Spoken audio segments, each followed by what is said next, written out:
you have every goal that you put out at the beginning of the season is still in front of you right now, right? Like I said, you're 6-0 in conference, 9-0 overall, leader in the conference. It looks like, I think you could see Iowa State obviously lost today to West Virginia, but Iowa State could still get in there. But I think you've got Oklahoma, Baylor, and Oklahoma State looking like a three-team race right now to be able to get back to Jerry World and go compete for a Big 12 championship. So obviously we've talked about this for the last few weeks, that the big part of Oklahoma's season schedule is coming up here. They got the bye week, and then they go to Baylor, host Iowa State, and then go to Oklahoma State for Bedlam to end the year. So Oklahoma State's in a good position now. They're 3-1 in the conference.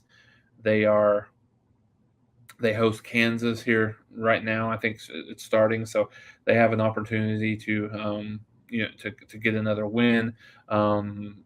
Not extremely tough down the stretch. I believe they go to West Virginia, and then obviously host Oklahoma, go to Texas Tech, um, and I'm not sure what the rest of the schedule looks like. However, then you got Baylor, who's obviously already beaten Iowa State.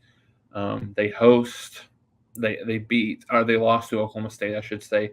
Host Oklahoma. They host. I'm trying to look and see if what their schedule is here down the stretch.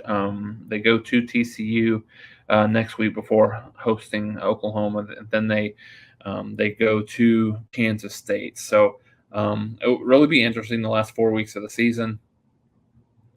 Just to look and see what that looks like for Oklahoma. College football playoff rankings will come out, I believe, Monday or Tuesday of this week. Again, very interesting to see what that looks like. Certainly, Georgia's number one. Not even a really close second. I think at this point, you're probably. I think it'll be very interesting to see how the committee ranks these teams. I think right now from an AP and coaches perspective, you got Cincinnati at number 2.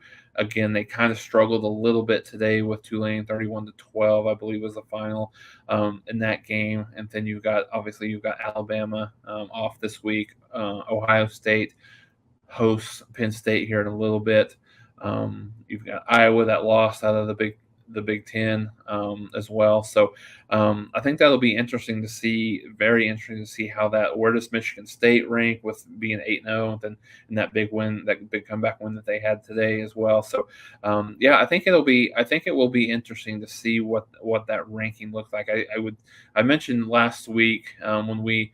Actually, on Wednesday that we talked, wouldn't necessarily be completely surprised to see Oklahoma outside of the top 4. I think based on Michigan losing, I think based on the way Oklahoma played today, I think you've got to have Oklahoma in that top 4.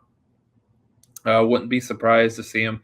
I mean, honestly, anywhere from 2 to number 4, depending on how Ohio State looks. I mean, it just depends on, do you value an undefeated team a little bit over maybe a team that could be playing a little bit better than Oklahoma right now, but does have that one loss when you look at Ohio State and when you look at Alabama. So it'll be interesting to see what that looks like this week.